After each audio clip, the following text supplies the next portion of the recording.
I am telling you, it is the definition between an entrepreneur and an employee. The employee goes to the cliff, looks over the cliff, says, is there a balloon down there? Will I be safe? What happens if it clicks? What if I land on my neck? The entrepreneur, they said, we need to jump off the cliff, backs up 10 feet to get a fucking run. This town needs an enema. Fuck. Who are you? Where's Commissioner Green? Come on. You guys can beat me. Too stupid!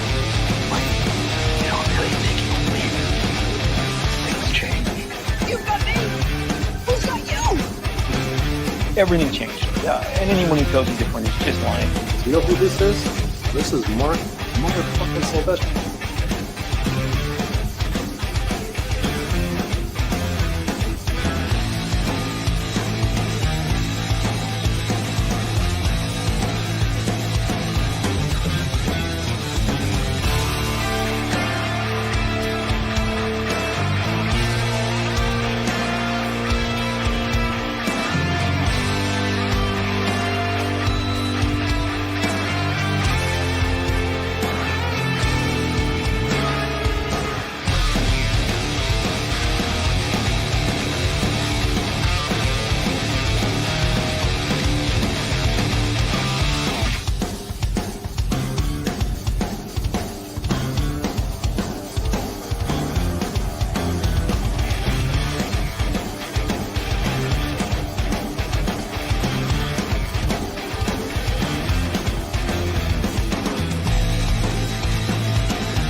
I think I messed it up. Dude, you were always hitting the mic.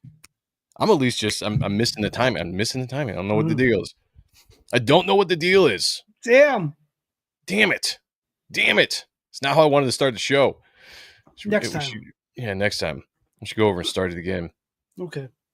Yeah. No. Okay, we won't. We're not that vain yet. Yet. Speak for yourself. Maybe. Yeah, I know. I really want to, though. What's going on, man? How you doing? I'm doing good, man. Just been working on Type 1 all day, working on layouts, drawing pages. Well, drawing a page, I should say. Yeah, it's been a good day. How about you? It was all right day. Nothing big, nothing special, nothing bad happened today. It was just kind of, easy, even as it goes. I was excited to get the show tonight to wrap up Hush, because Hush 2, Batman 158 is coming out Tuesday or Wednesday next week. I'm stoked. I'm excited. I'm excited. Can't hide it. I know. I can tell. Look at that. No, I'm pretty damn excited too about the entire thing. Let's say hi to the chat real quick. What people are still rolling in here on a Thursday night. Number one in the chat and number one in our hearts was our very own Mr. Mark Penguin. What is going on, brother? You're number one. You are number one, my friend. We got Hail the Lore in here as well, as always. Fuck yeah. What did Mark say? I wonder if I will find out who Hush has been all along. Maybe. We're going to see. The real Hush is all the friends we've made along the way. Oh, it's nice. We got Paul in the house. What's up, Paul? What's going on, brother? He says, I'm actually one, not Mark. Oh, I don't know about that, man. I don't know. You got to be a little quicker. By the way, Paul is launching his new Project Niosis book on Kickstarter tonight, I believe, at 9:00 over on Von Coleman's channel. Vol. What the fuck is nice. That? So everybody check that out. Paul, drop the links in the chat. Drop the links to the show. Drop the links to your book. Do it all up, and we will send people over to that show when we're done. We also have Christopher Bouchard in the house. What's going on? Hello, Joe and Sean. Hello to you, my friend. Cunto Hair. Yes. What is going on? My favorite name to say in the chat. We also have Blue Boy in the house. Blue, you're my boy. That's right. So what's up, Momos? What's up with you, man? How you doing? Joke, I'm a liar. Well, I wouldn't tell people that. You keep that one to yourself. You know what I'm saying? There we go. There's some links. All right. Kickstarter link. If you guys have followed the Spawn review, then you know Paul Thayer is on with us, and he is the creator, writer of Project Analysis, and he's got a new Kickstarter launching tonight at 9 p.m. So check that out. If you guys are in the chat at the end of the show, you will be automatically directed to that show where that is going down. Also, I believe Vaughn is closing down one of his projects. I know he closed down Phenomenova. I don't know. He's got them all. This is one of them. Just being there. Just check it out. That's all I gotta say. Michael Pritchard's in the house. What's going on, man? Hello to you. Hello to you. All right. It's Thursday night. I'm feeling good. We're going to talk about Batman and some other things. Welcome to Ahrent Stuff.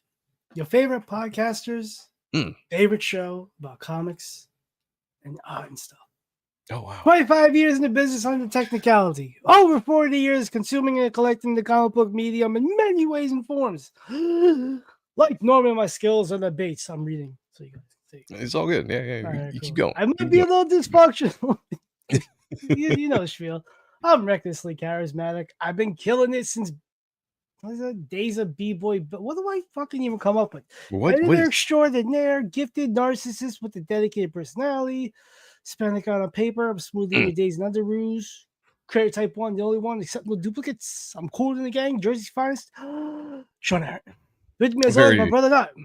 Very talented, very sexy, very distinguished. Always narcissistic, but never vain. Staunch offender Rob Liefeld and Gina Carano, and lover of all things 90s. Joseph Michael Sonntag, or Joe M Sonntag if you prefer, as the Pope likes to call me, JMS. And the chat likes to call me Ronan Joe. Welcome to the show. As always, what an awesome show we have for you tonight. I want to address this real quick. Joe? Christopher Bouchard throwing in the tough questions. Says, Joe, how many Reaper Destroyer comics shipped this week? The answer is none. None shipped this week, unfortunately. I'm in the process of moving all of the fulfillment to a different place because I'm running out of room in the house, and the house is an absolute mess. We are basically stepping over boxes to just live. So I'm trying to move it to a different place. Yeah, it's crazy. There's a lot of boxes when it comes to the comics, to the shipping, to everything that involves in the whole fulfillment process. I am moving to another location to get going. And this week, I've not been able to package up anything, but that should be jumping up again next week. So we hopefully will be in a faster process as well, instead of being buried in the house. Work is done. Now for some fun. Let's go. Facts. Let's go. All right. Before we get started here, jumping into Hush Part 4, the epic conclusion of Jim Lee and Jeff Loeb's seminal run. I don't know if that's seminal, but I consider it the seminal run. Yes, of Batman. How many people saw episode 4 of Daredevil? I did. What'd you think, man? I liked it, man. I'm really enjoying the show. Like, this one was a little more story-wise, but it was cool to see the different cowls at the end, him doing his tricks. That was a badass show. Fucking Punisher, dude. Like, that was emotion. Dude, probably one of the best scenes I've seen in a Marvel TV show. Probably even in the Netflix show as well, to be honest with you. Yeah, great act. It's one of the things about this show, and I've heard a lot of people complain about certain things. We haven't seen Daredevil enough in costume and all that kind of. I enjoy the story. I enjoy the slow burn of it all, and I enjoy the fact that personally, is a guy that loves seeing the hero action. You know, I'm the kind of guy that could care less about Bruce Wayne, could care less about Clark Kent. I want to see Batman. I want to see Superman. Right. When it comes to this show, though, I'm really enjoying the fact of seeing Matt Murdock operate without being Daredevil right now. I like the courtroom drama, and I just like the fact that he's dealing with the loss of Foggy. And that scene between Matt Murdock and Frank Castle, if you guys haven't seen it, go check it out. Fantastic for a 5-minute show. Very, very powerful. The acting in the show, I think, has been fantastic. And it's ramping up. I think we're going to probably get him back in his costume in the next episode. And then the last 4 episodes is going to be all action. And, you know, all the people that are complaining about that will have nothing to complain about anymore. But I think it's a fantastic show. I mean, you know, the jury's still out. But... Jury's still out, yes. But so far, it's hitting on all cylinders for me as far as a good story. Oh, I'm with you. Yeah. acting is involved, and it's, we got 3 seasons of Daredevil. We didn't need them to repeat what they already did if this is a continuation of the show, which it is. So they're starting out with something new, and they're putting them through something, as opposed to just kind of going over what they had done for the 3 seasons of the Netflix show. Is something new, and I applaud them for doing something new. And now we're going to build out of that leading to season 2. And I think season 2 is going to be pretty badass from the things I've been seeing online. You see the costume that they chose for the one still? No, I haven't seen that one. Yeah. Oh, I got to check that. But is that real though? The red. Yeah. Is that real? Wow. I saw that going around, and I didn't know if that was real or if that was fake. I'll check. I didn't want to get too excited, because if that's real, hell yeah. Yeah. That's awesome. There's a couple of sites that I watch, and like they're pretty on point. Like they'll call it out. Yeah, this is bullshit. They have their insiders, and shit seems to work out like 9 times out of 10. So I follow the like the Daredevil news site or whatever. I just started following because on X, and I really enjoy that because they do a lot of updates and everything. If that is, because the original rumor when this show was coming out is that he would be wearing his black costume in the Daredevil series. Now they see the one that Scott McDaniel and Dan worked on. Yeah, like a little bit more metal, but even in the black costume would be cool, because I think it works with Daredevil coming back from being on his hiatus for a year or whatever it's been in the series so far. Right. If that is true, if that was a real picture, great. Seeing all his cowls there at the end was really cool. I enjoyed that, even though we've only ever seen him really in the red and in the yellow one, and with She-Hulk, and then the other ones just like, it's cool. I need to see the story behind it. You got Don in the house. What's up, brother? Don? He said, "Say his name." Yeah, it was a powerful scene, man. It was a powerful scene, and John Bernthal brings it every single time. I saw an article that he said that he originally wasn't going to come back because of what they were going to do with the character. And he was just like, if this is what you're doing with the character, I'm not coming back, because I don't think it's what the audience is going to like. That right there, I love, because that puts him in like the Henry Cavill level for me, for people that love a character and want to do right by the character. So the fans, he's actually thinking about the fans and not just making a show. So shout out to him. And apparently they got it on the right track, because he's back, and I'm glad he is. He's a real one. Christopher said, found all 3 issues of the Creech to get ready for issue 4, or Creech 4 or 3. Creech 3. Creech 3, yes. Hell yeah, brother. Hell yeah. That's still being worked on. We'll see how it is. We'll see. Go ahead. You say it. Say it. Just I wish he got an inker. Like, I wish he had got Mickey. All right. That's what I thought you were going to say. And I would, I wish he had got, Mickey's got an exclusive right now with Ghost Machine. Yeah. So that probably was never going to happen. But yeah, to have Mickey back, that would have been awesome. Need more fans playing the characters they love. Yeah, I agree. 110%. All right, let's get rolling with this. I know it's a busy night. Lots of people are streaming out there. We only 4 people over on X. What's going on, X? Get your shit together. Yes. That's all I have to say. Come on. Wherever you're at, please share this out. Let people know that we are live when we were talking awesome comic book stuff here on Ahrent stuff. I almost said a different show. I do too many shows on this channel. you know it is what we do. Let's see. Let me just double check. I don't even see it over on X. Interesting. I don't see the stream. That would be why. Let us know, guys, if you see the stream at all, because I'm not seeing it here. We do have 1 person watching over on X. Shout out, or on Rumble. Shout out to you guys over there. Let me just see real quick. Okay. Let me see what's going on. It says we're live. I can't find the stream, though. Cannot find the stream. They have shadow banned us. Don says it's there. Is it? Okay. Yeah. Thank you, brother. I'm not, for some reason, it's not showing up on my profile. But I appreciate you, brother. Thank you for retweeting, or whatever it's called now. Xing? Xing? Re-Xing? The Xing? Okay. Anyway. All right, Batman. Hush. Issues 6. 8. I don't think it's the 800s, man. I think it's the 600s. Isn't it? I'm gonna look at. We're gonna find this out because we kept doing this last week. We're gonna find this out right now. Okay. Batman Hush. Original run. Let's see what we got. 608 through 619. Really? Motherfucker. That telling you, dude. Telling you. So we're Alright. looking at Alright. 617, 618, and 619 tonight. And get rolling here. We got Mark Penguin saying, "Yeah, I got that Ghost Machine money." He got the go. Yeah, Mickey. Yeah. Hey, shout out to him, man. You can get an exclusive contract that's guaranteed money coming in. Do it. Yeah. Do it. Yeah, Mark is saying Oh. 600. I didn't even have to look it up. I should have just looked at the chat. Yeah. Yeah, it's dyslexia, right? 608. Sean probably thought it was 806. You know what I'm saying? Exactly what I thought. That's exactly what it is. That's the excuse I'm giving. What I thought. Even the beautiful cover, the different textures, like just that type of art, loved it. Yeah. This okay. So we left off. I'm just trying recapping for everybody. We Recap. left off with the fight with him and Ra's al Ghul. Mhm. Bruce is trying to figure out why the hell he found ash from the Lazarus pit in the back of that heist truck that the Riddler was found in. And pretty much Ra's al Ghul was like, somebody used his pit without permission, all this kind of stuff. He's pissed off about it, but he posed a question to Bruce saying, who in your life would want to come back? Basically, I'm paraphrasing here, right?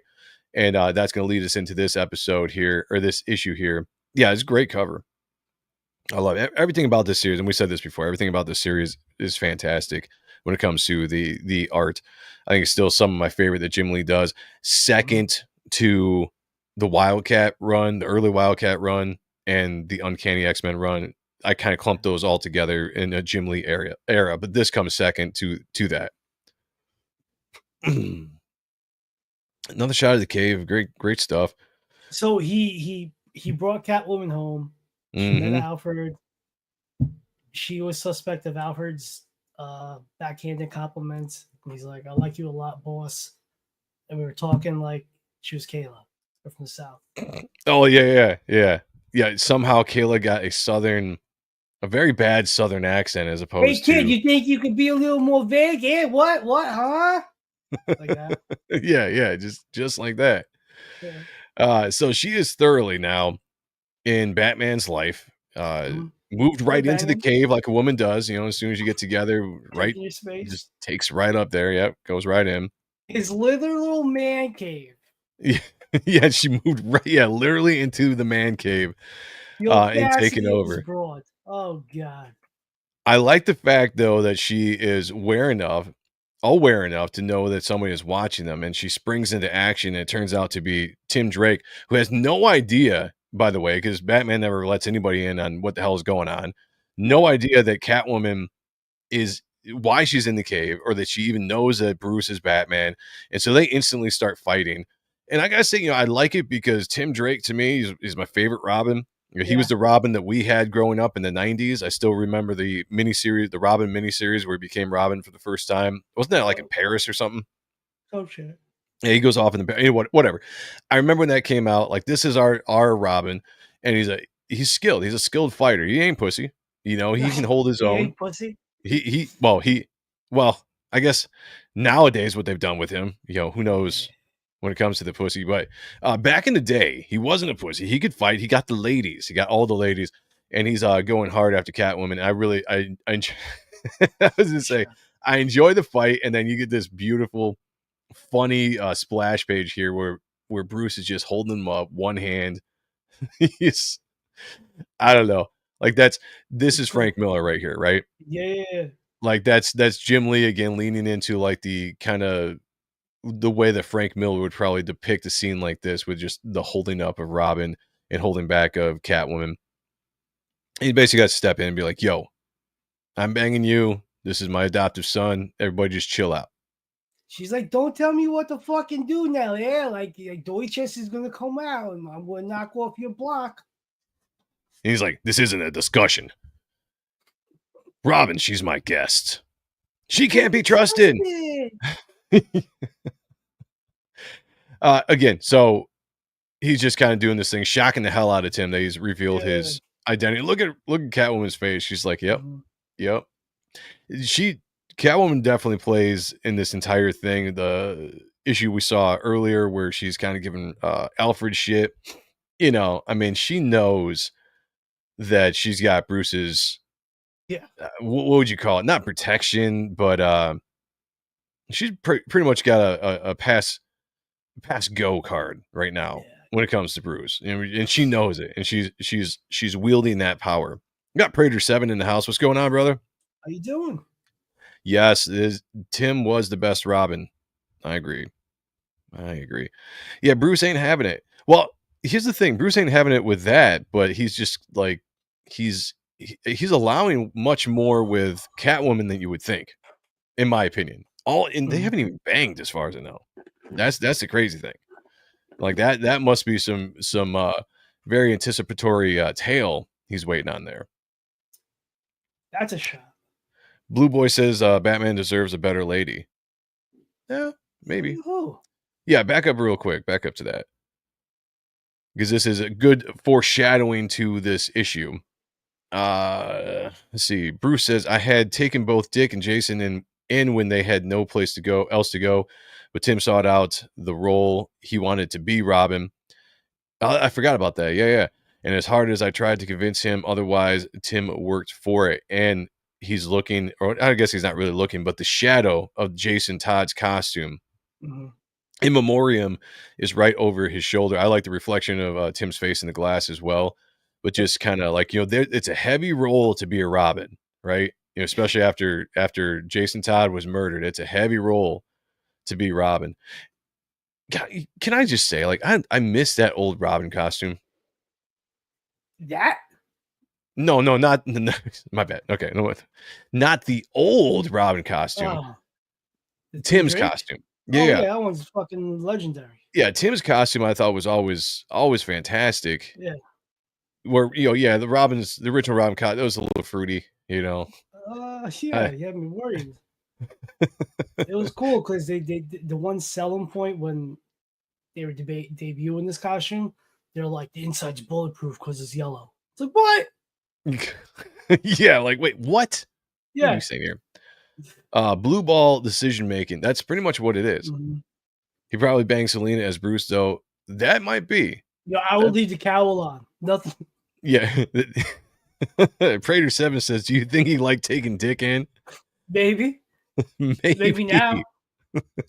Kayla's in the house. She must have heard the horrible accent and popped into the stream there. She says, hello, my favorite people, Batman and Robin. That's right. That's us. That's us. Tim's uniform was badass. Yeah, he had the coolest of the uniforms. I know they've modified it throughout the years and tweaked it and stuff. And whatever he's wearing now is, I don't know. But didn't he become like Red Robin there? He did. That was cool. Like back in like 2009 or 10, he became. Yeah, when Damian took over or something. Yeah.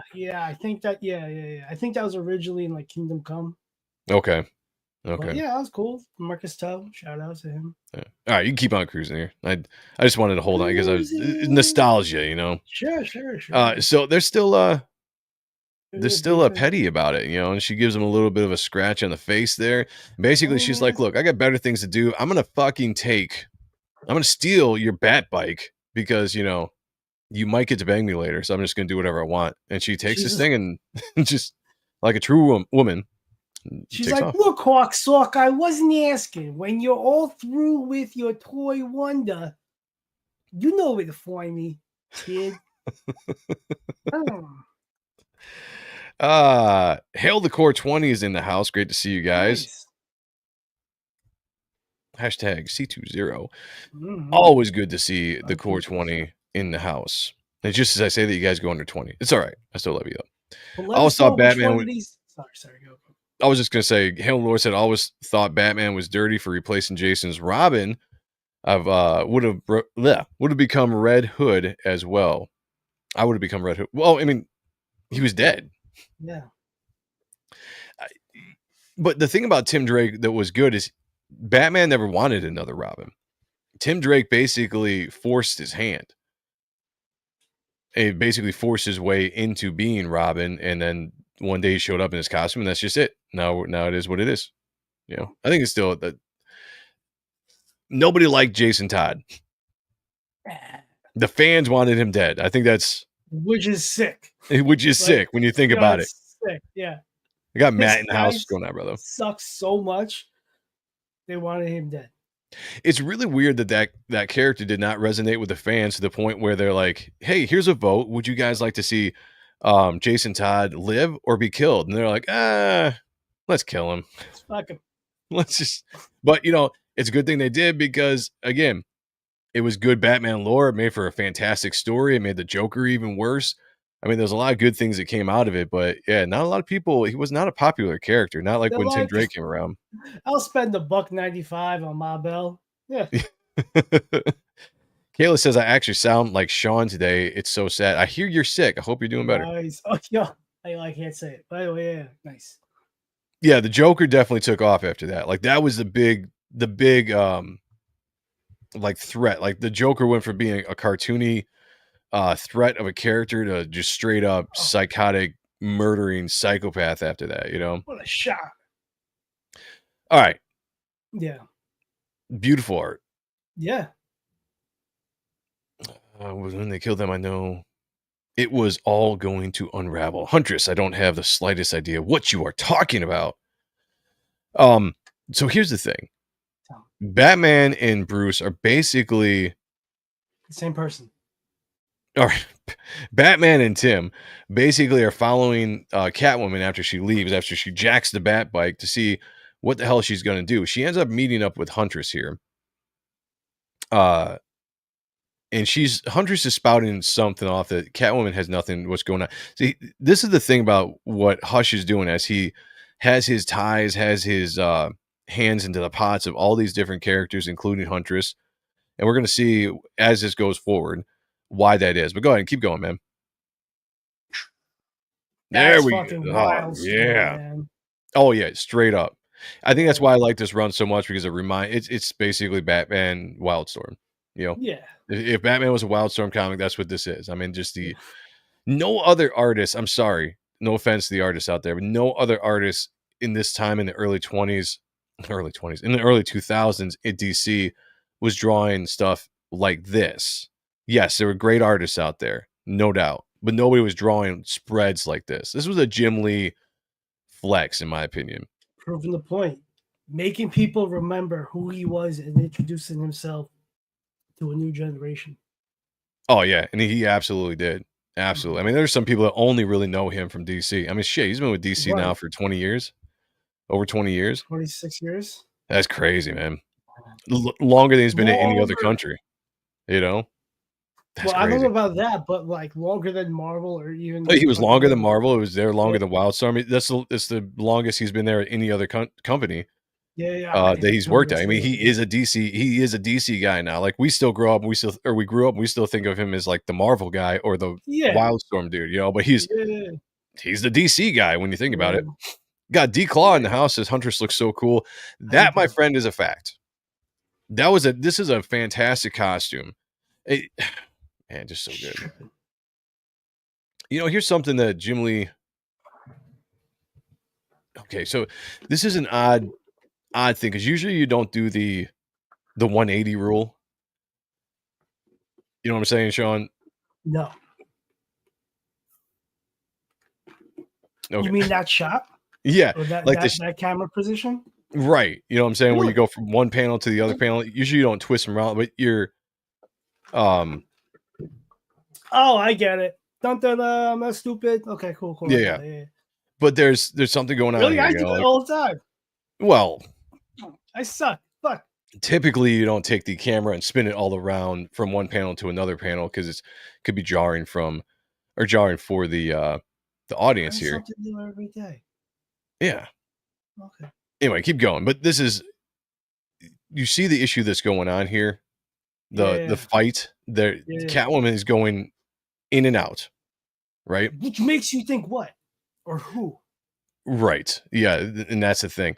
Batman says, I know Catwoman can handle herself, but what happens, I suspect, happened to Huntress is true. She may force Selina to kill her. Well, that's taking a bit far. And Batman's just like, you know what? I'm just going to let the women fight. Maybe they'll rip each other's clothes here, there. Millennium. Yeah. They got their own show. Yeah, exactly. The 180 rule, characters stay on the same side of the panel. It's good for clarity. Oh. Yeah. I think the thing that was throwing me off about that is why she keeps going back and forth, which is part of the story there. But it's, I don't know. But yes, that is the rule, Matt. Thank you. She's the daughter of Batman and Catwoman. Who is? Huntress. What? They like another fucking bullshit. Okay, I was just about to say, like, what? How? When? Like in the CW show.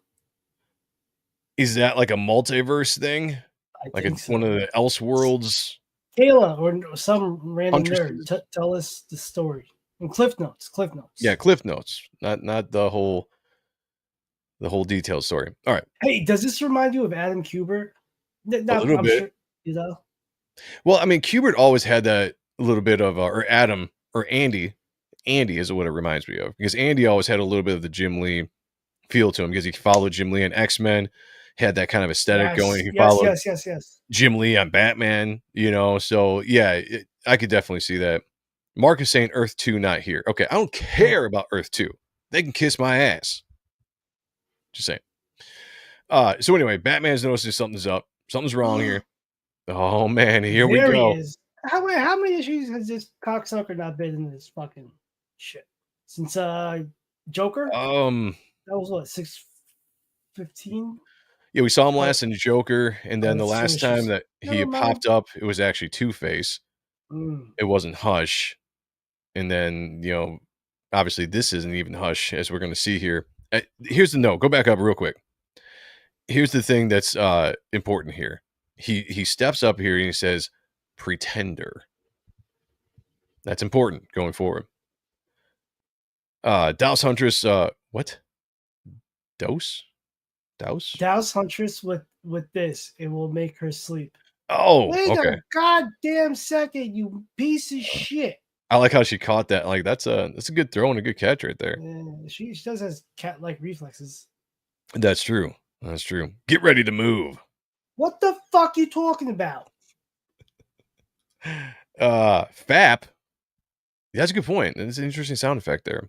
Okay, so here we go. The reason why things look so wonky in this scene is we have the Scarecrow, Jonathan Crane himself, coming up, and he is apparently have gotten into the Huntress's head with a lot of stuff, which is why Huntress is acting so weird. And you were seeing that what Huntress was seeing. That's why that Catwoman kept phasing in and out there, which it's kind of confusing, but once he shows up, makes perfect sense. Killer design for the Scarecrow here. Jim Lee can really do a limber, wonky, gestural figure. Yeah.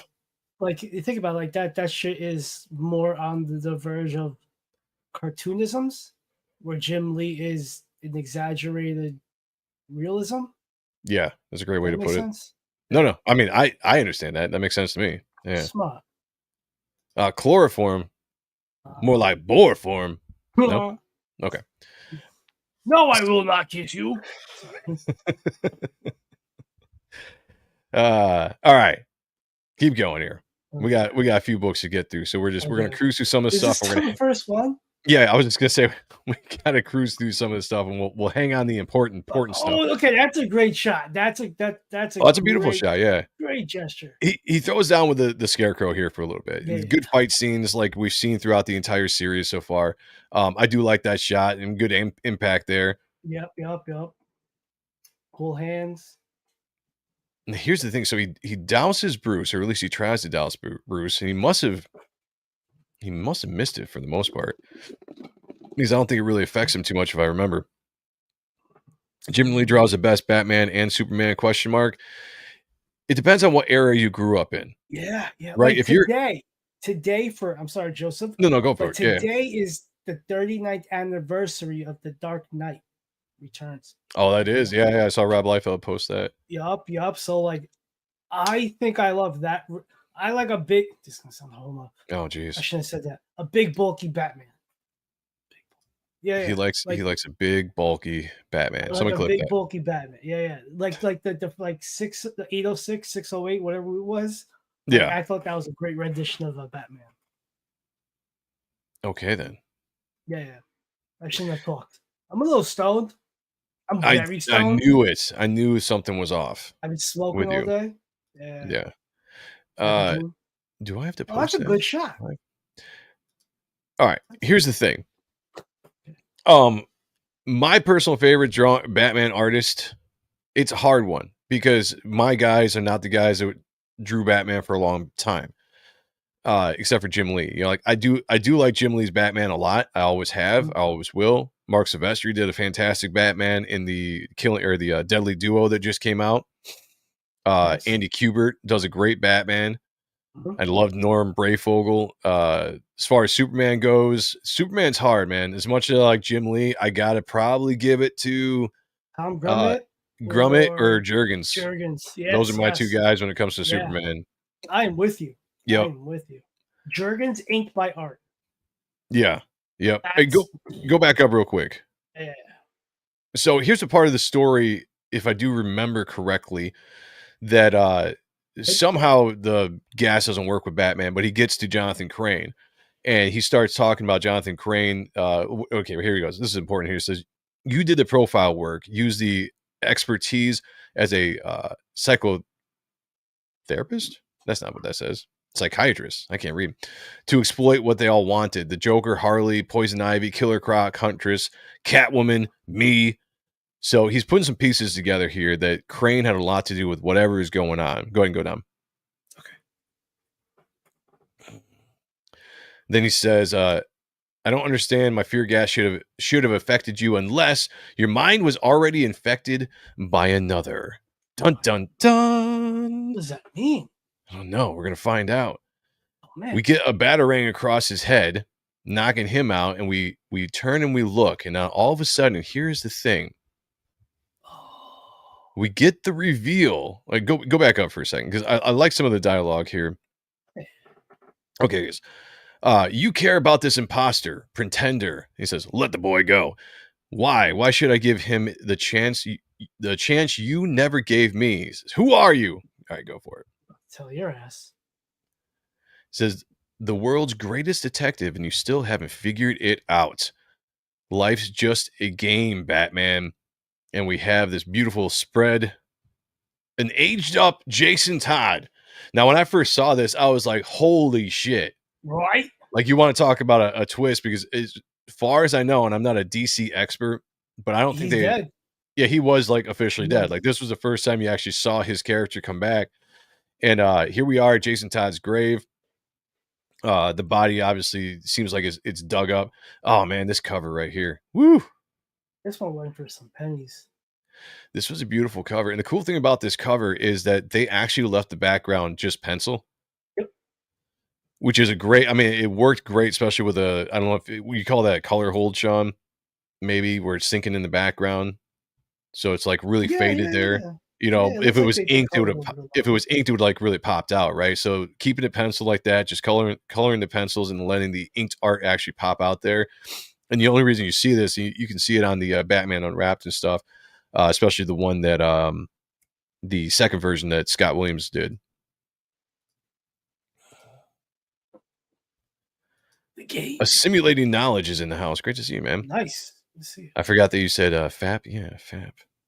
Sylvester Batman is great. Yes, I agree. Yeah. All right, so I love this shot right here. Jason Todd is dead. The Joker killed him years ago. I love just the aged up version here that we get of Jason, or the supposed Jason. And the dialogue in here is great. Like, this really plays with Batman's mind, right? Because we talked about this earlier. Batman's greatest tragedy, his greatest loss, his greatest sin was losing Jason Todd to the Joker. Something he's never forgiven himself for, and I doubt he ever will. So now you get confronted with a supposedly aged up Jason Todd with the gray hair. Looks pretty cool. Yeah. And he's spouting all these things about himself. Like, what did he say about the Joker there? Is how's there blood on your hand, or how there's blood on your hands because you couldn't get there in time to stop the Joker from killing me. So saying lots of things that only Jason Todd would know, right? I don't know if you can hear my daughter. She was just yelling at. I hope they're not fighting. I heard yelling. She's either yelling at the dog or. Oh no! Yeah, well, fine. Tell me, Batman, you let one Robin die, want to go for two? That's a powerful line right there. Take it, motherfucker. Hold on a second. Just give me a second. You're roboting. Oh man, I guess he's gotta break up a child and a puppy. Imagine that. Like imagine like his daughter and the dog are just fucking going at it. I can see that happening. It's a Okay, sorry. beautiful art. She's playing. It was laughter, not screaming. Wow. We're good. We're good. All right. What did I miss? What were you talking about? The chat has bets on your daughter for taking out the dog. Probably. Yeah, I would. Yeah. I would give that to her. All right. Lost my place. Yeah. All right. So Catwoman just came in at the nick of time to save Tim from Jason, and then Batman just thuds him out. Yeah. So Catwoman comes in, does her thing again. Some beautiful art with the movement there we've seen all series long, and now here you go, Batman, Jason Todd, 1-on-1. That's an incredibly powerful punch right there. Mhm. Love it. We got pizza in the house. What's going on, pizza? Pizza. Also, Paulus Art says, I like Jerry Ordway's Superman. Can't go wrong there, man. Dude, Jerry, I brought this up yesterday on Mark's show. We were talking about Batman. The 89 Batman movie, the movie adaptation drawn by Jerry Ordway, is one of the most beautiful comics ever made. Yeah. I remember that when that came out. That was awesome. All right, let's keep rolling. Some hints though. Should I say what the hints are? Yeah. Should I? Yeah. Go ahead. If you look at Jason's boots as he's getting pounded out, granted it's raining, but there's mud. Yes, it's raining, but there's mud. Good point. Good visual point. Good visual storytelling. Did you think you could take me out with one punch? This was always our problem. Was it though? I don't think so. You saw me as second rate, not being able to be as good as the other Robin.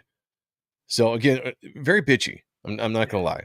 I'm glad he died. Yeah, this is badass. How could you let me die? As he's a pretty powerful punch right there. And I think the only reason why this Jason Todd poser, I guess whatever you want to call it here, as we'll find out what's going on, can get the upper hand on him, is because I think Batman is just, there's got to be a lot of shit going on in his head right now, right? He's been run ragged, almost like I said, like what Bane did to him. Yeah. Right before Bane took him out, he's been all over the place. And now he's confronted with the greatest failure that he's ever had to deal with. And I think it kind of caught him off guard a little bit, you know? He could use a mental health day. Yeah. Oh, 100%. Yeah. Take the boat, wherever you want. Yep. So, I mean, he's basically just talking shit to Batman. Basically, it's, call him a failure, trying to, do everything he can to get in Batman's head about how to let him die. And Batman's not having it, man. Like, that's I don't give a fuck. Yeah, that's an I don't give a fuck move. Like, he's pissed off now, even though you get that nice little upper kick, whatever you want to call that there. Mm-hmm. You just made it so much easier. Oh, yeah? Tell us more. It's time to kill you. It's game over. And here's where Batman starts putting everything together. Because Batman, I think from the beginning, he knew it wasn't Jason, right? And there was a lot of clues on why this isn't Jason Todd, but he kind of starts to put things together. Here's, if you are who you say you are, keep going. One of the lines in here, I can't remember what it is but one of the lines I thought was very, very powerful. Then you already know, thinking what we do is a game is what got Robin killed. He says, trying to get me angry by doubting who I am, thinking that will make me sloppy. Keep on going. Nice punch. Getting into it. Beating the shit out of him. No more games. Here's the thing. Well, I'll cover this once we get to the reveal. Keep going. Because I've got a question about the character that maybe you can answer, the chat can answer. Catwoman's like, I want to do this. And Tim's like, no, he's got to do this alone. Oh, this is like fucking Cup and Hot Rod. And then Hot Rod kills Optimus Prime in the Transformers movie. Oh, see? Bitches. All coming together. K.O. Joe's in the house. What's going on, brother? Good to see you. How you doing? Blue Boy said he has Gambit's trench coat. Hey, good catch. didn't even think about that. Could you do a review of Batman and Joker Deadly Duo? We did. Yes. We did an entire series of streams about it. All 7 issues, we did a stream with each issue. Go back to the backlogs of this channel to Appreciating Comic Book Art Live to 2 years ago. And November we did 2022. we did all 7 issues, and then we did the Ash Can and the preview book that came out before that. So there's probably at least 9 or so episodes of the Deadly Duo that we did. So go back and find it. I mean, those were good. Those were good, fun streams. Good stuff. Yeah, let's get through. All right, I want to get to the end of this fight here. Beautiful flashbacks. Yeah, great. Just some origin there and how he met Jason and all that kind of stuff. Okay, hold up right here. Step that shit. Go back up a little bit. I'm I don't want to miss. All right, he said, putting all the clues together, huh? I can't say I didn't give you a sporting chance. And here's where Batman is. Batman figured this out, right? He says, you may have had a lot of facts, personal history, anecdotes. You may even set up all of these incidents to echo what happened in the past. But, as he's punching this imposter, great shot here. I love this. You are not the Robin who died. Great shot in Jim Lee's. The emotion in Batman's face. He's had it. He's calling out this BS. I love the down shot there. You got those cherubim angels on the church. Yep. I'm guessing really great. Double page. Is this a double pager? It might be. Or is it just the? I can't. Hey, is this him getting to do this more from this run? Because back in the day, this would have been rendered the fuck. Yeah, like he was pulling out a lot of the rendering, right? Kind of just feathering a little bit out of the heavy blacks. I think that was one of the biggest things, the stylistic change in his art with this run. Okay, here we go. You violated a child's grave. You referred to Robin as the pretender when it was you who was pretending, hoping that your appearance would make me pull my punches. All right, keep going. Here we go. And then this pretender says, I only wanted to be loved, Batman. And this line, I love this line right here. That was the mistake you made. Keep going. Even in the end, Jason knew how much I loved him. I've always liked that line. I think so. Because and that's the thing with Batman and Jason Todd. I mean, like that relationship was, it was rocky at times, but the way he is with all of his Robins, his entire Bat family, like he does love them, and I just love that line that he could see through that bullshit because this actor, this imposter was saying like all the stuff that it didn't line up with what he knew true to be Jason Todd. Right. So I just, it was great writing by Jeff Loeb there. I really loved the delivery of the lines. Great shot. Yeah. And there it is, Clay. So who do we think that was, everybody? Rhetorical question. It was Clayface. Oh. Okay. If you didn't get it by now, you well, I can't help you. But here's the thing I was going to ask about Clayface. Yeah. When he is mimicking a character, does he take on those characters' abilities? Because if not, how is he able to even keep up a fight with Batman as pretending to be Jason Todd? Because Jason Todd was skilled. He wasn't as skilled as Dick, and he wasn't as skilled as Tim, but he was skilled. Yeah, because he's a Robin. Yeah, because he was a Robin. But Clayface, I'm like, if you pretend to be somebody, can you take on their attributes? I don't know. I mean, it's good storytelling, for the twist and everything. It's good storytelling, but I don't know, just something that I don't know that. I was questioning. Kayla, jump in here. Let us know. Tell us what's going on. You know all. Yeah. Huntress took off. Catwoman's pretending like that wasn't a pretty even match there. Huntress is talented. Yeah. She's talented. If you trust me. Oh. Where you want me to go? Oh. I didn't stay with her. I don't like taking orders from you. I don't and I don't like being followed. If you don't trust me, Batman's like, I don't want to hear your shit. And then he says, I do trust you. It was a good look at first, but for what it's worth, I'm glad it wasn't Jason. Then Batman says, I'm not. Oh, ho, ho, ho. Telling you. Because the respect. Oh, you want me to? What happened? What did you God, do? I don't Come know. on. All right, figure it out before I put you back up there. Dennis Kelly's in the house. What's going on, brother? What's up, Dennis? Good to see you. What are you posting here? Mr. Paulus. Here's the link on the Ephraim. Hold on a second. It says a shorter clip. Here's the longer streams. What are we talking about? Let me look at this. Let me look at the. Oh, yeah. Thank you, Paulus. You're the man. He's dropping the link to the Deadly Duo stream we did. Oh, thank you. Yeah. Yeah, check that out. That's a great series. If you guys want to cover the Deadly Duo, we did it in a long series. It was very fun. We haven't done Appreciating Comic Book live in a little bit. We'll probably get back to that at some point when Kayla is ready, but that's a show that's just about art. Kind of like this show. So here's where he starts putting the pieces together, right? Goes to Oracle. He's got all these questions. Now, Oracle is kind of smart. She's figuring some things out. One of the things she brings up is why... kind of smart, you know. I mean, it's what she's got going for her right now, right? Besides the looks, gotta have that brain. She brings up the fact, long story short, why was it that you thought of Thomas Elliot when you were hurt? You know, and Bruce at first he's just thinking like, you know, he's the best surgeon I know, you know, second to my father, or maybe better than my father, whatever that was. And that was, oh man, first of all, what a shot. What a shot. Like, I really like the lighting that Jim Lee uses in this book. Especially, you figure out all the different lights that you have in this in Oracle's clock tower thing with the monitors. Yeah, so you got a lot of lights and a lot of shadows bouncing around. I love the heavy shadow work on his face and just kind of like how he brings that down the entire body there. Very much like the Neil Adams athletic body going on right now. Yeah, great figure work. Where was I? What was I saying? Talk about Tommy being the best. Why'd you go to him? Yeah. So why was it that Bruce was thinking about Thomas Elliot? Yeah.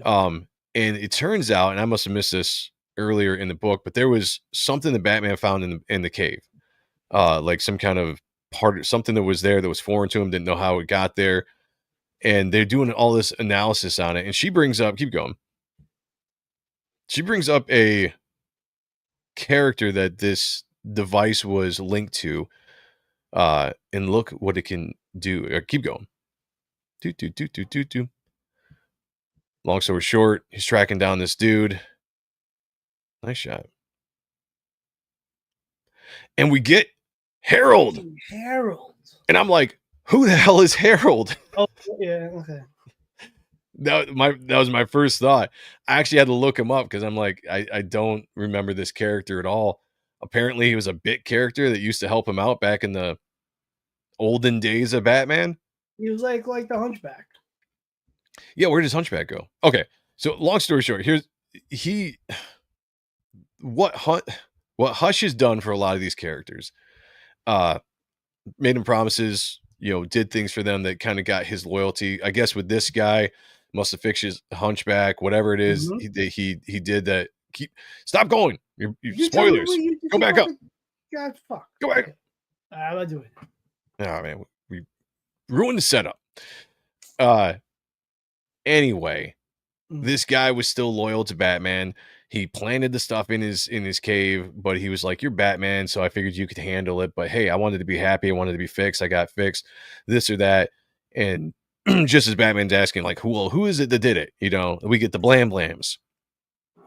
And old Harold ain't long for this world, as he's gone. Poor Harold. Character I didn't even know who the hell it was. And now we finally get the reveal. Hush, after all of these issues, standing toe to toe in front of Batman, smoking, very grifter like.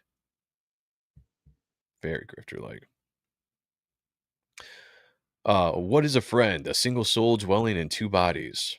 Yeah, Dennis has it right. Blam. You know what's up. Thick to thin. I get it. I get what you're saying. We hardly knew ye. I know. Poor Harold. I didn't know who the hell he was, and then I was kind of like, oh, damn it, he's dead. Harold was always around. Was he? Yep. During the Nightfall? Man, I don't remember that character.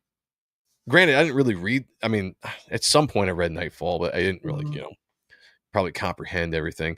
I'll have to go back because I don't remember the character at all. But kudos to Jeff Loeb for bringing a bit character. I guess maybe he was bigger than a bit character, but into the story to kind of wrap up the whole mystery of why Hush knows so much about Batman is because Harold planted this stuff and he was able to get all this information. Long story short, that's why. So here we go. The fight between Hush and Batman, they get going and the rain's coming down. He's some beautiful artwork here. Again, we get all these flashbacks of these characters as they're going. Blam, blam, blam, blam, blam, blam, blam. Oh, okay. Was the Hunchback. That was kind of fat back then, huh? Yeah, he wasn't working on himself. I gotta say, he at least looked pretty good there before he went for, before they took him out. So I mean, shout out to him for living his best life for a couple months. Yeah, Blam Blam is greater than or is less than Fat Faps. Yeah, Harold. Oh, you already said that. Yeah, I'm about to go live too. Well, see you guys later. All right, brother. Have a good one, man.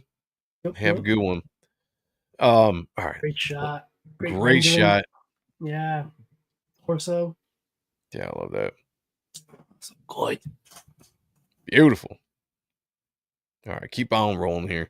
We got the Gooch in the house. What's going on, brother? Jay? Good to see you, brother. Good to see you, man. Good to see you. Hope all is going well. I haven't yet subscribed to his channel. That's right. Fastest growing channel on YouTube. Yeah. What did the bottom of his boots say? I don't know. Sweeney? Hey. WWVW? Wow. I don't know. Kayla, what does that mean? Yeah, somebody figure that out for us. You're a boot I'm not smart enough. The game ends tonight. Great shot. Oh, man, such a beautiful shot. God. I don't care what anyone says, man. The art in this series was fantastic. Who says it wasn't? Absolutely beautiful. Yeah, just some good, again, we're going to get through this a little bit. We're running. I wanted to try to end this a little earlier. So let's cruise through this. All right. So here we go. Hush is basically, okay. Yeah. Stop right there. Here's one of the biggest reveals here. The Batman, he's talking all this shit, kind of all cryptic or whatever you want to call it. But Batman realizes that he's got Thomas Elliott's pendant, right? That he went running out of the opera for after Harley. Yes. When he got killed. Yes. What have you got on the screen there? Pencil? Come on, dude. Wait, is that my thing? Yeah, it's gone now. Now it's back. Okay. Now you're good now. So he notices he's got that, and Hush is like, I told you once, give it back, or I'd hurt you so bad. So here we go. Hush is basically telling him exactly who he is. I don't know if Batman's just not registering or if he's not believing it, because Thomas Elliott's dead. But we correlate with that scene earlier in the book when you see him as kids when, the 2 times that Thomas Elliott punched Bruce or attacked Bruce as a kid. He was not a good friend. I'm sorry. He just was not. You don't get the peek behind the curtain yet. So talking about he can't take off the mask, even though he basically just said who he was. Why hide your face? Who are you?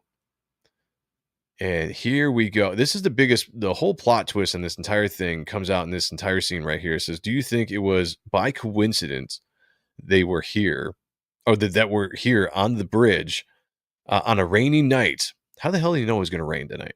I don't know. Weather guy. Then we get the flashback about there's been an accident. The mom, back when Thomas Elliott's parents crashed, and I think that's when Thomas Wayne was the surgeon on his dad. Said, I don't know how you could have heard these stories, but the doctors, Thomas Wayne did everything in his power to save the Elliots. Yeah, just like you promised he would. Promised me he would. Just like he promised me he would. He lost my dad, though, left me with my stick and needle, Bruce. Here's the thing, though. Is this what this is all about? A child's broken promise? No, Bruce. I was never angry that your father let my father die on the operating table. It was that he let my mother live. Bruce is like, what are you talking about? I insisted the driver stay home that night, a rainy night, a severed brake line. I wanted my parents to die, Bruce, and your father ruined that. So that's pretty psychotic, right? Like, how old was he? You know, I was like, you're talking about how old did they say they were? Like 8, Was like, 9? yeah, that's pretty Something like that. psychotic. He wanted his parents dead. He said, you have no idea how lucky you were to be an orphan. All the money became yours to spend. He's all about the money. Like, that's crazy. When I had to wait years waiting for my mother to die from cancer, all things, pretending to be the good son. Man, what a dick. What a twat. What a cunt. He says, since I know that you were counting, yes, I had one bullet left in the chamber and don't see me strap the C4. Oh yeah. So he's basically just saying he put C4 on the Batmobile there. He's just showing how smart he is and all this stuff. No. Gordon comes for the win. Good job, Gordon. And Two-Face. Look at that. Mr. Harvey Dent's face. James Gordon, the friend indeed, or friend in need. And who's that with you? It's like, take the shot, Jim. Do it, Jim. Be a man. Take the shot. Come on, Jimmy G. Harvey shows up, kind of surprised, because I'm pretty sure it was Thomas Elliott that did the work on Harvey's face. And Harvey's just kind of like, yeah, no, I got what I got out of this. I'm gonna take you out, because that's what I do. Any good lawyer would tell the arguments. Tell you argue. No, jeez. Any good lawyer will tell you arguments were meant to be broken. Agreements. Jeez, I can't read. That's a great shot. That is a beautiful shot. I'm glad that Harvey's a good shot, though. For Batman's sake. Mm-hmm. Thomas Elliott gets shot, falls into the river. Batman jumps after him. Long story short, they can't find him. He kind of disappeared. The old trope, just gone. Don't know where he went. And Jim Gordon's like, look, Harvey, I can't just have you kill somebody. I'm gonna have to take you in. Yeah. You shot Dr. Elliott. Well, I mean, he's trying to kill somebody, so isn't that like self-defense? Aren't you allowed to kill somebody if they're going to kill somebody else? I think legally, if you're saving someone's life. We've done that much time. I don't know. I don't know. Yeah. Just guy's face fixed, getting back into the lawyer game. Now he's going to thrown back in jail. And it sucks. Dr. Elliott did the work in Philadelphia. So, you're kidding, right? You just saw him take a header off of the bridge. Friend of Bruce Wayne's? Name, Elliott. Dr. Thomas Elliott did the work in Philadelphia. Thomas is dead. Dig up the grave. I'm sure you'll find the clay residue. Uh-oh! Dun, dun, dun. It all works together. Yeah, it sucks Harold had to die. Poor Harold. That's the real tragedy of this entire story. Harry. Is poor Harold got everything he needed, and then he had to die. Yeah, he did. That sucks. All right, let's cool wrap. backgrounds. No, yeah, it is. All right, let's wrap this up. Mm-hmm. Gotham weeks later, Huntress and Catwoman have a conversation. Doing female things. Great pose there. Yep. Love that costume. Yep. Even though this was early 2000s, that just screams 90s, you know? Oh, like, it was close enough to the 90s to still have just the badass costumes going on. Yeah. Okay, so Superman can't find Thomas Elliott. Nobody can find Thomas Elliott. He kind of just disappeared from the world. Imagine getting arrested for saving. I know, right? Art is inking Conquest for Invincible. Check it out after y'all show. Oh, nice. YSA inking his Conquest piece on his channel. If there is a mod, if you have the link to YSA's channel, please drop it into the chat. Again, if you are in this chat, though, I'm sending you over to Vaughn Coleman's channel because he is closing out one of his Phenomenova campaigns, and he is also helping Paul Thayer launch Project Niosis over there as well. So we're going to send you over there, try to give them a hand, check out the awesome projects they got going on over there. All right. And tell Vaughn to get a haircut. Yeah, tell him definitely get the haircut. So here's the thing. He basically, long story short, finds out there were subliminal messages basically being pumped in, which is what drove him to want to contact Thomas Elliot in the first place. And that's why when you get, yeah, look at the neck muscles. Mm-hmm. You don't get enough good neck muscles these days. Very much missed. Oh, okay.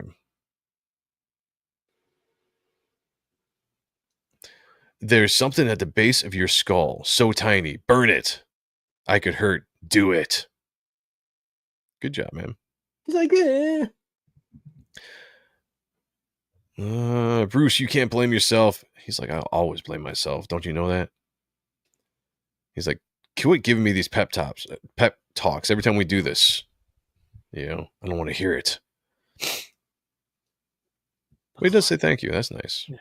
That's nice of him. Good friend. Buddies. Now, here's the thing I didn't see coming. To wrap this all up. Right. Put a nice bow on this. We get seemingly that was it, right? Yep. And then all of a sudden we have this scene dropped in our laps where Batman goes and visits somebody in Arkham Asylum. He basically figured it out, you know, that he says it down here. Scroll down just a little bit farther. There we go. Okay, right there. It says Scarecrow did the evaluations. This person says everybody wants something. This is Poison Ivy. This person says money. She's got a thing about Catwoman. Oh, nice. Harley Quinn. Love getting to work with the Joker. The Joker, that Joker couldn't have been easy. And this guy says, at first, when he heard the Jason Todd gag, he couldn't resist. That's actually pretty funny. Yeah. That's actually pretty clever. And then he asks about Clayface. It says, money, another moron. Yawn. Why do I have the sense you already know all of this? It says, you angered Roz. He wasn't really playing. All right, go down. So basically, it's revealed the entire thing, the entire mastermind behind the Hush run was the Riddler. Yeah. That was a shock to me because I'm like, the Riddler. Yeah. After, we see him just so easily beat in that heist. He's sitting in Arkham. Doesn't seem like someone has actually won anything. But him and Thomas Elliot partnered together. I guess, what was it? He had some kind of disease, right? I thought it cancer. Oh, was it cancer? Okay. So the Riddler had cancer. I think he used the Lazarus Pit there to cure his cancer. Thomas Elliot was brought in for the surgery. Was that what it was? Yeah. Now I'm getting confused. It's been a second since I actually read this. Yeah. Trying to go off of memory sometimes doesn't work. I probably should have proofread this right before we went there. Well. Dr. Elliot must have been quite impressed by your miraculous cover. Cancer brings people together in a way, well, you don't have it, you wouldn't understand. All right, let's see. But Elliot's mother died from it. I thought he'd pay a fortune for a cure. Oh, okay. I thought he'd pay a fortune for the cure. Turns out he wanted something more. He knew I was from Gotham City, and my oh my, did he have a mad on for Bruce Wayne? Okay, that's what it was. So you came up with the bandage man in the trench coat. Hush, hush. It started as a joke. We had to keep it a secret. The Scarecrow starts singing the song, Hush, Little Baby. It's about a kid who can't be satisfied, and it stuck. But in order to make it all work, you had to solve the riddle. See? Yes, the Lazarus Pit gives you a unique kind of clarity. So yeah, we forget that the Lazarus Pit makes you a little bit insane right when you get out of it, right? Yeah. I didn't even think about that till right now. Riddle me this: who is under that Batman's mask? And now the world is my oyster, right, Bruce? So he knows he's Bruce Wayne. That was pretty interesting. A reveal there. And Bruce being so damn smart. What does he say? When the time is right, an elephant sits on a fence. What time is the? Stop scrolling. I can't read. Sorry. Go back up. God damn. What time is it when an elephant sits on a fence? What time is it when an elephant sits on a fence? Time to get a new fence. Everybody knows that one is worthless. That's why I have nothing to fear from you. You had to tell Thomas, or you had to tell Elliot, but no one else. Not even Clayface when he was playing Robin. All right, go ahead, go down. All right, stop. I know you, Edward Nigma, maybe better than you know yourself. Riddles are your compulsion, your addiction, and riddle that everyone knows the answer to is worthless. I do like that. He's just like, wait, shit. You're right. In case you ever do again, in case you ever decide, geez, that really messes, not your fault at all. That messes me up when I'm trying to track that while it's moving. In case you ever again do decide to trade in on my identity, keep in mind Ra's al Ghul is still looking for who used his pit. Basically threatens him that. It's like, if you do this, I'm gonna tell Ra's al Ghul. Ra's al Ghul is gonna come over here and he's basically going to do weird and wild things to you. And it's not gonna look good. It's not gonna feel good. Bro got canceled and zero new outlook on life. I know, right? It's a good twist.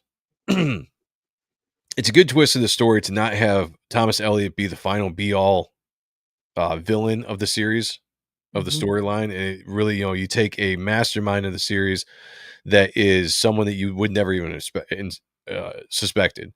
In fact, we see Riddler and he's easily dispatched. You don't even think about him. He's kind of a joke in the storyline until the very end. And you're like, damn, he gave the Riddler legitimacy. Right. And we said it before, like, what has the Riddler really done up to this point in the Batman mythos that was ever anything that really threatening or important?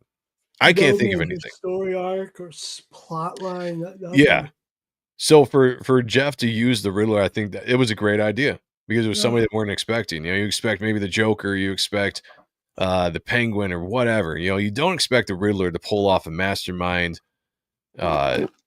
job like this. But when you think about it, when you go back and you think of the entire story, it really is. The entire thing is really kind of like one big riddle. Oh, yeah.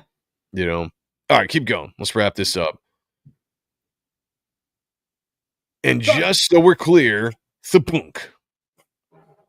Now, this is what we're talking about when you talk about, maybe it wasn't even this series, but we were talking about Jim Lee at one point. We were talking about punching. And we were talking about the impact of a punch when you draw it sometimes, where a character getting hit in one direction is flying the other direction. And it's kind of an older trope, I guess. I don't know who actually started it, but it's just showing you that the impact is so intense that is putting the character's face going the other direction, almost like his head whipped around, So just a pretty big, powerful punch there. Just to let him know, like, dude, you did all this shit, put me through hell. You're not getting out of it clean. And now the sad part of all of this. Yeah, it shows more movement. Kayla. Go ahead, man. Keep going down. Long story short, hush. Or both could be under Ivy's spell. Oh, yeah. Like that. All right, keep going.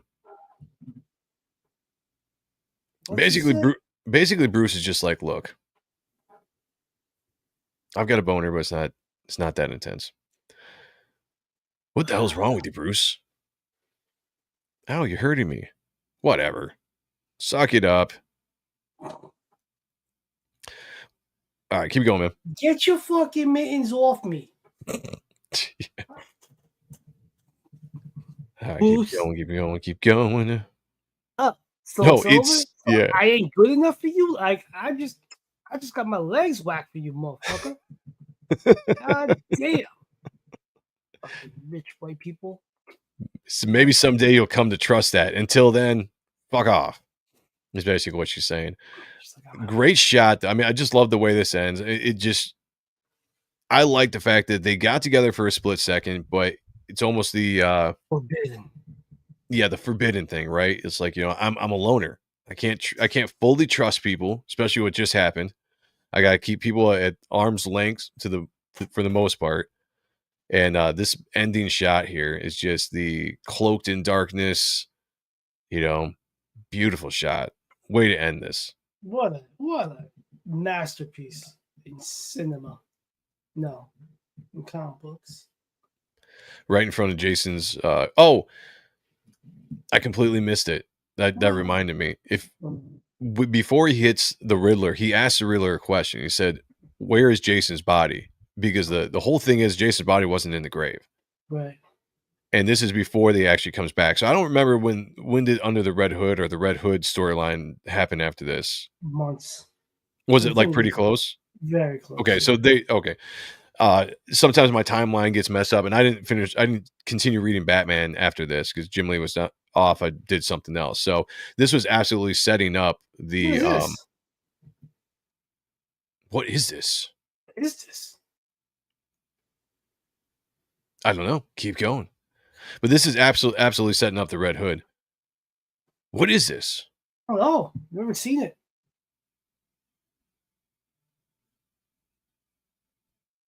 What is this? I don't remember this at all. This is amazing. I'm glad I'm experiencing this with you. Jaws. Oh, it's Harold. No, it's not Harold. No, it's not Harold. Somebody from LexCorp. What is this? What is this? Somebody tell me what this is. Mark. Kayla, you know what's going on. You know all these things. I don't know if I've ever seen this before. I've never seen this. What happened? Was this a setup? I don't think I've never seen this. Somebody tell me. Wake up. Find the fuck. Call your boss and be like, hey, promises were made and not kept. Huh? Joker. All right, keep going. That's got to be the Joker. Yep. So good. We are brilliant. Revenge is a dish best served shot in the head. Fuck you, me. What do you mean we never saw this? I never saw this. How are you questioning what we've never seen? Yeah. How do you know what we've never seen? Kayla. Yeah. Tell us what we don't know that we don't know. Yeah. We don't know this. Yeah. I don't. This wasn't part of the original run, was it? No. Did they do something that was like for the anniversary? Could be. I feel like this might have been something that was like the anniversary of it when they did one of the. Has to be. What was the year on this? It probably doesn't say. Motherfucker. Oh, you're right. 608. Hush never truly died. Does anybody? What book are you looking at? We're looking at a digital version. It's a digital version, so it's we got done with issue 619. Yeah. And that was it. That's how it ended. What? That's a prologue. Prologue to prologue? Hold on a second. Just hold on a second. Let me look at something. Okay. Ow. Yo, to quote Cypress Hill, I'm having confusions. I'm having delusions. I got the This is the 20th anniversary. Oh, let me go back and screen. See, it's cool too. Like we were even getting like more Jim Lee art because of the mini trades that would collect like 2 issues. Yeah, and they did 6. I've got the hardcover. This is the 20th anniversary. The puzzle, and this it ain't in here. It ends with that page that we said it ended. So I don't know when they made. She quote unquote prologue. Yeah. Okay. Yes. Okay. That's what we were speculating. It was for the 20th anniversary. All right. Yeah. Yeah. See, you're a. Thank you. You're a prologue. Yeah. Audacity is broad. Tell us what we know. We don't know that. Oh yeah, this is such good. This is, I mean, one of the last good eras in comics for me personally. No offense to anybody out there if you take offense to it. If you do, I don't care. This was like coming off of the 90s, early 2000s to mid 2000s was the last of like the good era, right? For me. And I think after this, there really hasn't been much since Hush, in my personal opinion. It's been good. Yeah, the Court of Owls I really enjoyed, stuff like that. I didn't love it. I did not love it because he didn't figure it out. Oh, the mystery of it all? Yeah. I got you. I probably more liked it just for the Greg's art. Yeah. But this to me though, What is that? I was looking for a second. I'm like, what's going on? Let's go back to the Just- other one. I was like, yeah, just go back up. Yeah, do that. But yeah, this was to me probably the end of that era. And when I say that era, I kind of roped this into the 90s, even though this was early 2000s. But this was coming off of the 90s, which was an amazing era. And this was kind of doing the last big ditch effort. You know, you had Michael Turner doing his run with Batman, Superman, Sylvester's X-Men. yeah, all that right around here. And then after that, to me, it kind of, you know, I don't know. This is it. I think that's why it's still nostalgic for me to look at this kind of stuff and just remember, like, this was the last little bit where it was like really exciting in the comic book world. My heroes were still all out there drawing, doing fantastic work. And the last 20 years has kind of just been like, you know, some hits, a lot of misses. You know what's crazy? Like you were saying, like this was the end of an era, but this was the beginning of our quote unquote adulthood. And nothing That's has true. been, you know, as impactful. That's Like you said, some hits. yeah. That's a great point. That is actually a really good point. To suggest another Hush storyline at some point in Why 2022. didn't you fucking say that when we asked you what it was? You're like, you know. Yeah, she's like, what No, issue no. is this from? Like, what do you mean? It was just like, come on. Yes, it's an iconic story. It's my personal favorite. Obviously for obvious reasons because of Jim Lee and I like Jeff Loeb. Okay, half asleep. Excuses, Kayla. Excuses. You're Oh also shit. half awake too. Robin has a bulge. I wasn't looking at the crotch saw. area of that, but I am now, you know. Uh-huh. Good for him. Nice. That's why he was so popular with the ladies, despite what current events would have you think. Okay, yeah. No, I mean that was the Hush series. It's one of my favorites going down in history as far as I'm concerned. It's so popular. It's one of the reasons why they're doing Hush 2. Yeah. Which is coming up here. Okay, let me pull this on. Why are we like that? There we go. Pull this on the screen. Hush 2. We're going to talk about that for a split second, and we're going to get out of here. And everybody go watch Vaughn's show and help people out with launches and closing and all that kind of stuff.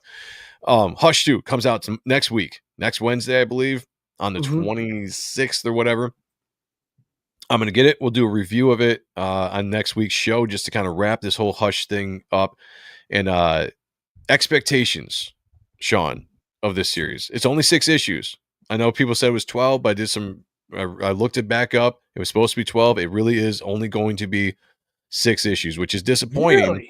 It's disappointing. So I'm worried about what you're going to be able to do in a 6-issue storyline when you just came off this 12-issue banger. So, what are you thinking? Now knowing that, I'm a little more worried about the impact and of it being as good of a sequel because Jim Lee and Jeff Loeb Jeff Loeb could tell a story in 6 issues and it could be fucking awesome. Case in point, the Ultimates Volume 3, Ultimatum, just anything he did, basically 5 increment chapters. 5. Yeah. I'm sorry, I'm fucking tired. It's late. 5 issues for a storyline. Yeah, but now I'm really worried that we're not going to have that buffer of getting all 12 issues to tell that monumental story that we so deserve as fans. Maybe what the fuck, but no. Yeah, no, I agree with you. I'm a little worried when it comes to that. Very excited. I like the stuff that we've seen so far. Yeah. Questioning. We're questioning the Scott Williams-isms of it. Yeah, as far as the art goes, I do, and I hold Scott Williams in the highest regard, obviously. Yes, but yes. I think that there's an experiment going on there with the way he's inking Jim's work that I don't know if I quite like. Because I thought at first, maybe it was just Jim. But seeing some of the pencils that they've released, I think the pencils look fantastic. They look up to par. As any, like if you saw his pencils for Justice League or even the Suicide Squad, which was a little less on the tightness. If you agree. Will. Yeah, I agree. These are like Batman and Robin, like what was it, 7 to 9 or 6 to 9 when he was showing pencils off, saying that he had 3 issues in the can. Like that was some tight ass shit.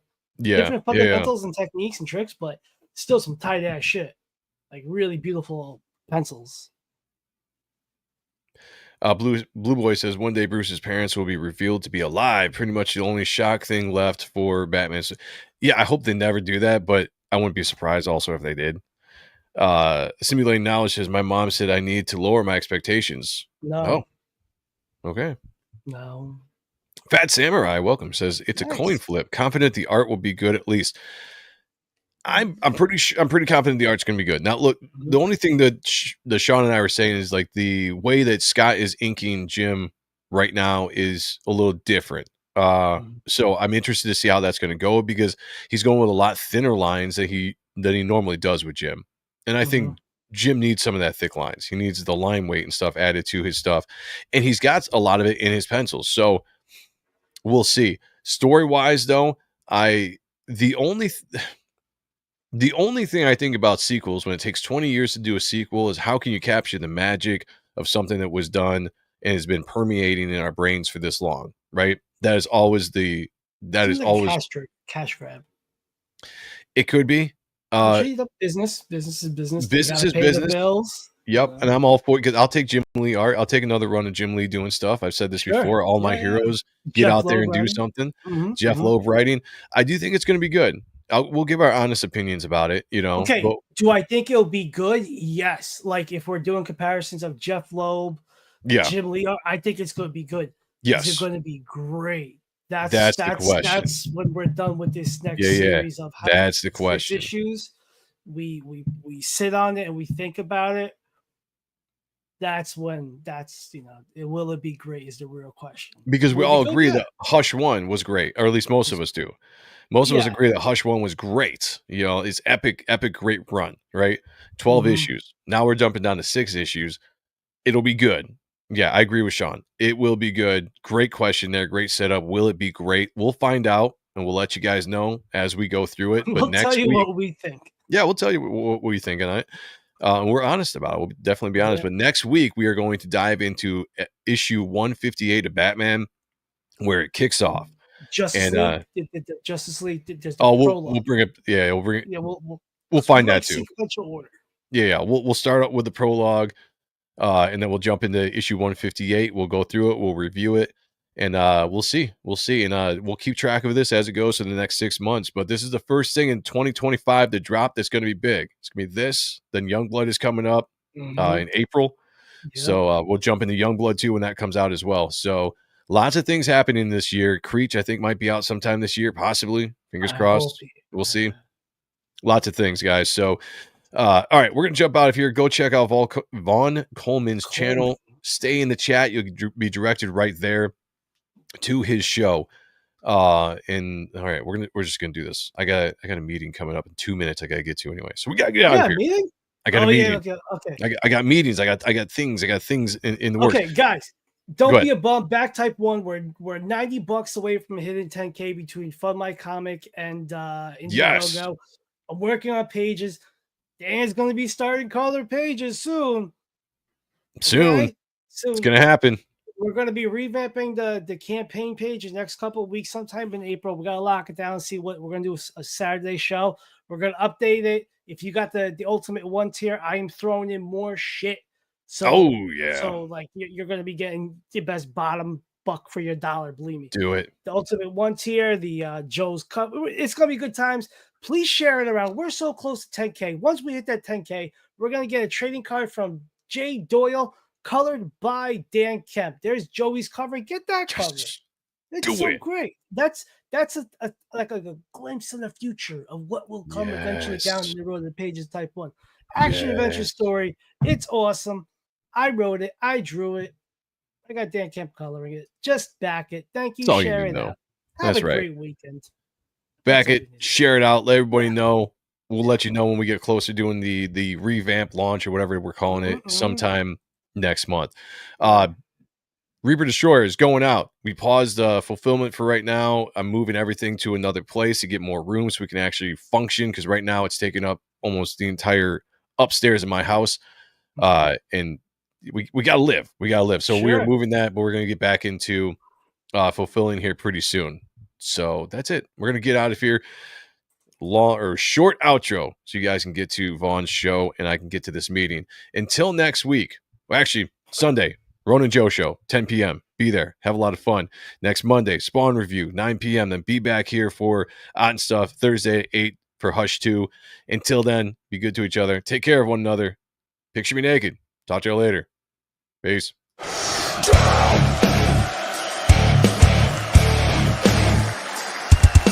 Down.